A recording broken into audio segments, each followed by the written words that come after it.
안녕하세요. 발빠른 시황의 이소구입니다. 오늘 양대시장 상승 마감했습니다. 지난 주말 미국 시장 상승 마감하면서 훈기가 불어일으키면서 지난 금요일 하락폭을 다 만회하면서 마감했어요. 금요일 특집으로 쫄지 말라고 말씀을 드렸었죠. 미국 시장 보고한 방송이 아닌데 일단 여기서 반등이 들어올 자리였고요. 이제부터가 중요합니다. 3일 이내에 이 추세대를 회복해야 된다는 점.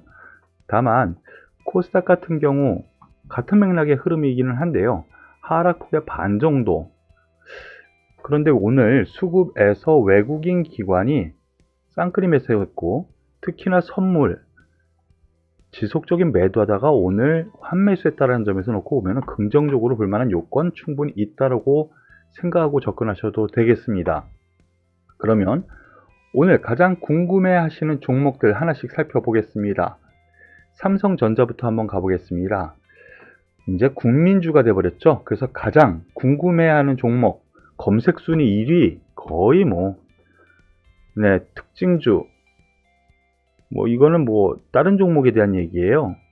뉴라는 종목 영화 관련. 그런데 특별한 이슈는 없었습니다. 미국에서 나스닥 필라델피아 반도체 지수가 상승한 영향, 그리고 차 반도체 분기 내년까지 간다. 이거는 삼성전자 어느 정도는 영향이 있지만 TSMC 관련이죠. 역시 비메모리 쪽에 시장의 눈길은 더 가는 흐름입니다. 그러므로 인해서 삼성전자 나름대로는 플러스 마감을 했지만 음봉, 소위 시작해서 약간 밀리는 흐름을 좀 보였죠. 같은 맥락으로 저는 생각을 합니다. 계속 보신 분은 아시겠지만은요, 이때 매도 권유 이후에 단기적으로 한번 단기 매매 이렇게 얘기는 했었는데요. 전반적으로 놓고 보면은요, 내가 어떻게 할 거냐를 생각을 하셔야 돼요. 나는 장기적으로 갈 거냐, 아니면은 중기로 가져갈 거냐, 단기로 가져갈 거냐, 이걸 생각하셔야 된다는 거. 장기 투자자, 중장기 투자자는 역시 이 저점은 깨지지 않을 거다라는 기대를 좀 하시고 들고 가시는 전략 맞겠고요. 신규 매수를 원하시는 분 혹은 단기적으로 접근하시는 분들은 비메모리 관련주라든가 소부장 관련주로 접근하는 것이 맞지 않을까라는 판단, 여전히 저는 같은 맥락으로 생각을 하니까 참고하시길 바라겠습니다. 두 번째 종목으로 카카오 게임즈 말씀을 드리죠. 오늘 5% 넘는 상승폭을 하락을 했습니다. 뉴스로는 그동안 너무 많이 올랐나? 많이 올랐죠. 시가총액 2위도 돌파를 해서 껑충 뛰어 올랐어요. 증권사에서 부담스러운 부분도 있죠. 가격 여기에서 목표가 상향을 더해? 이거 부담스러운데? 이런 얘기도 분명히 있을 거란 말이에요. 하지만 카카오 게임즈 오딘이라는 이 게임 아주 대작인데 2030 사로잡았다. 비중 60% 이상. 지금 보면은요, NC소프트 하락과 연동돼서 생각을 해야 돼요. 즉 유저들이 이것도 하고 저것도 하기는 하지만은요, 새로운 게임인 이쪽 오딘, 카카오 게임즈 오딘에 많이 시장을 뺏긴 흐름에서 NC소프트 하락이 카카오 게임즈와 연결지어서 생각해도 되지 않을까라는 생각이고요. 이베스트 같은 경우에는 목표가 올렸지만 투자 의견은 보유 관점, 즉 매도하라는 얘기죠. 목표가 30% 상승했어요.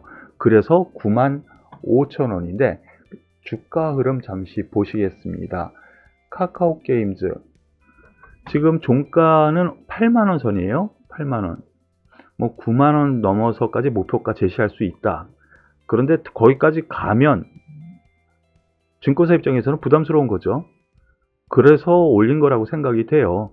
일단 단기적으로는요, 어제 말씀드렸었던 것처럼 금요일날 위로 추가 상승 가능할 수도 있지만 추격 매수는 자제하고 매수하고 싶다면 5일선까지 기다리라고 말씀을 드렸었죠.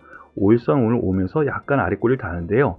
단기 조정은 좀 있을 수 있습니다. 2, 3일 정도 있을 수 있다라는 점으로 생각을 하시고요. 조금 더 밀릴 수는 있지만 일단은 고점은 한번 기록을 했고, 제가 말씀드리는 부분 있죠. 예, 고점을 한번 기록을 했고 그 이후 박스권 75,000원 선까지의 박스권으로 접근하는 것이 맞지 않을까라는 판단이니까 참고하시고요. NC소프트도 같은 맥락에서 한번 보시죠. 유저들을 많이 뺏겼다라는 거죠. 그래서 NC소프트 왜 못 가 신작도 나온다는데 라고 생각하실 분들, 그리고 TV에서도 많이 보셨을 텐데 뚝 떨어지죠. 즉 유저들이 저쪽으로 많이 몰렸기 때문에 당연히 매출이 줄어든다라고 생각이 되는 부분입니다. 그런 점에서 일단은 NC소프트 그런 이유 때문에 하락한다라고 생각을 하시고요. 75만원 선까지는 한번 조정 보일 수 있다라는 정도로 생각하시면서 두 종목 연관지어서 보시길 권해드리겠습니다.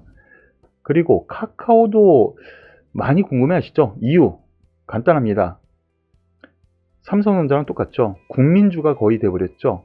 카카오 가장 많이 개인이 매수한 종목 군이기도 했었고, 그렇기 때문에 가장 또 궁금해 하시는 종목일 것 같아요. 카카오, 네이버. 그런데 오늘 뉴스 나온 거로는 하는 CBDC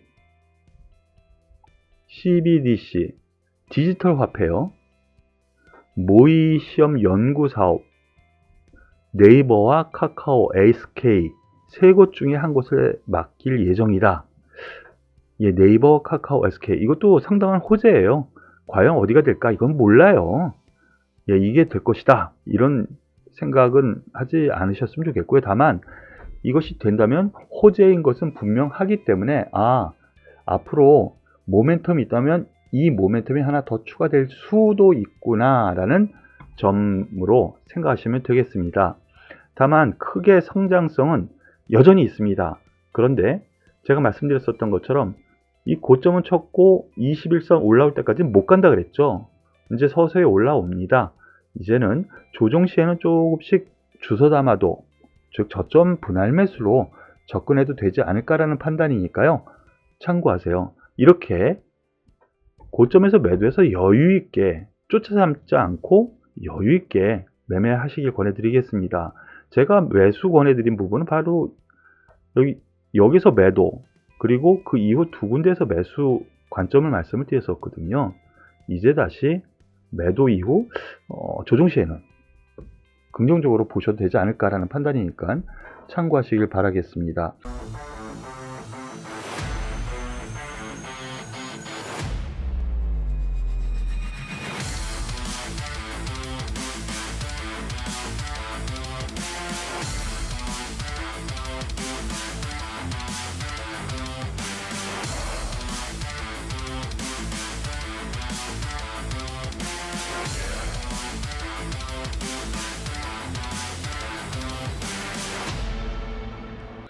그리고 오늘 정치인 관련주들이 좀 움직였어요.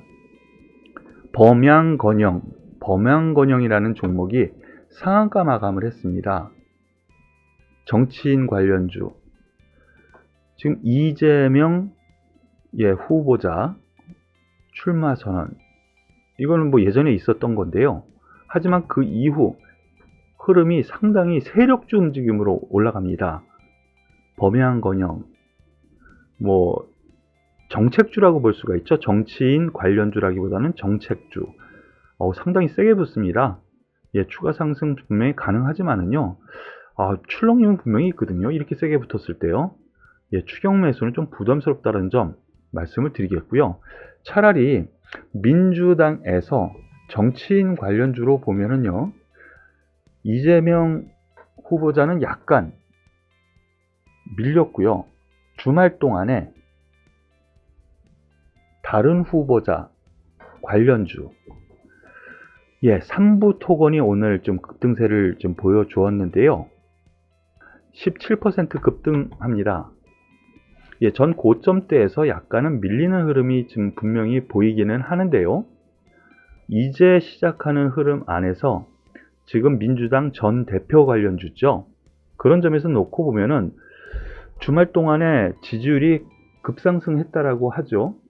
그런 점에서 이제 시작할 수도 있다라는 점. 그래서 이 종목 같은 경우에는 삼부토건 조정시 매수 관점으로 보시는 것도 괜찮지 않을까라는 판단이니까요. 이 부분도 참고하셔서 매매에 임하시길 바라겠습니다. 그리고 오늘 특징주로 골드퍼시픽 소형주에서 검색순위 상위로 올라온 종목이 있습니다. 상한가 갔으니까 이목을 끌었다라고 생각이 되는데요. 바로 이거죠. 델타 바이러스 억제 코로나 치료제. 바로 이 부분입니다. 그런데 여기에 대해서 임상 이상이 된다라는 부분이에요. 그리고 인도에서 렘데시비르 50배 이상의 효능이 있다로 알려진 경구용 코로나 치료제 개발을 추진 중이다라는 뉴스. 인도에서 하고 있는 겁니다.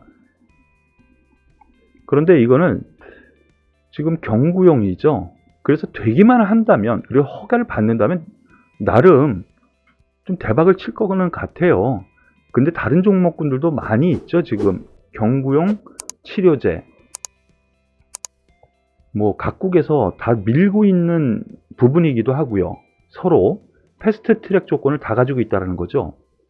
그런 점에서 놓고 보면은 분명히 이 종목 역시 긍정적으로 볼 만한 요건은 분명합니다. 하지만 지금 임상 이상이라면요, 아무리 긴급 승인을 하더라도 그 기대감만으로 쭉쭉 뻗어올라가기는 다른 종목군도 있거든요, 분명히. 그런 점에서 놓고 보면은 쫓아잡기는 좀 부담스럽지 않은가라는 쪽으로 저는 말씀을 드리겠고요. 오히려 여기서 추가적으로 한 번 더 슈팅이 난다면 거기에서는 가지고 계신 분들의 몫이라고 생각을 하시고 이 실현 관점으로 보시라고 말씀드리겠습니다. 다만 조정이 좀 깊다면 한 번쯤 관심을 기울여도 되지 않을까라는 판단이니까 참고하시길 바라겠습니다. 네, 그리고 두산중공업 많이들 관심을 기울이고 있네요. 여전히 저도 관심이 많습니다. 여러분들께 많이 또 말씀도 드렸고요. 오늘 특별한 이슈는 없는 것처럼 보여지는데요. 원자력 관련해 가지고 지난 주말부터 오늘까지 괜찮은 뉴스들이 있었습니다. 우리나라 신한울 원전 조건부 허가가 났죠. 그러면서 오늘 상승 출발을 했어요. 그리고 외국에 투자한 회사에서 또 수주 가능성, 그렇다면은 두산중공업이 그 부품단에 있는 부분 수주를 맞지 않겠느냐라는 기대감도 있거든요. 하지만 오늘 떨어집니다. 그런데 이 부분은요, 오늘 전반적인 시장 상황 안에서 놓고 보면은 지난 금요일 상승했었던 종목들이 오늘 대부분 아침에 강세를 이뤄서 약간 밀리는 흐름이었어요. 그러한 부분을 생각을 하시되 이제 21선과 5일선에 소위 트위스트, 꽈배기를 틀면서 상승을 준비하는 기술적 분석이 가능한 부분이 있거든요. 그러니까 저는 긍정적으로 두산중공업은 보시길 권해드리겠습니다. 마지막으로 HMM 또 상위 올라온 이유가 또 있겠죠. 많이들 들고 계세요.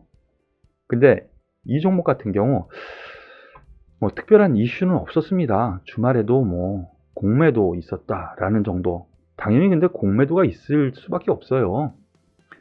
해상운임은 양호합니다. 좋습니다. 고공권이에요. 이렇게 고공권이에요. 해상운임도요. 컨테이너선이죠. 관련. 그런데 오늘 떨어집니다. 왜 그럴까? 말씀드렸었던 것처럼요. 박스권을 지을 수밖에 없어요. 오버행 이슈. 산업은행이 들고 있는 물량을 그거 해소될 때까지는 어떤 누가 그거를 비싼 가격까지 끌어올리려고 하겠습니까? 그런 점을 생각한다면 여전히 급할 필요 없다. 매수에. 매도보다는 매수에 급할 필요 없다. 여전히 박스권 4만원에서 5만원 박스권 전략으로 말씀을 드릴게요.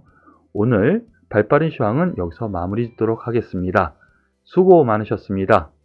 도움이 되셨다면 좋아요 꼭 눌러주시고 구독도 함께 하시면서 저와 함께 하시길 바라겠습니다. 감사합니다.